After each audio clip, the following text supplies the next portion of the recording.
गोकुळ सोबत गोकुल.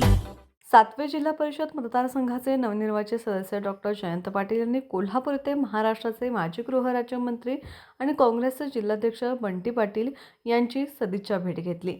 या भेटीदरम्यान मतदारसंघातील प्रलंबित प्रश्न आणि आगामी विकास कामांबाबत सविस्तर चर्चा करण्यात आली.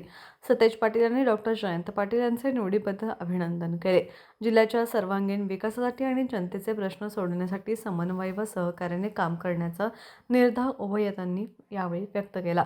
या भेटीप्रसंगी डॉक्टर अभिजित इंगोले, आबाजी पाटील आणि पंचायत समिती सदस्य माणिक पाटील आदी मान्यवर उपस्थित होते. ग्रामीण भागातील रस्ते, शिक्षण आणि आरोग्य सुविधा अधिक सक्षम करण्यावर या बैठकीत भर देण्यात आला. सतेज पाटील यांच्या मार्गदर्शनाखाली सातवे मतदारसंघाचा कायापालट करण्यासाठी कटिबद्ध असल्याचे डॉक्टर जयंत पाटील यांनी यावेळी नमूद केले.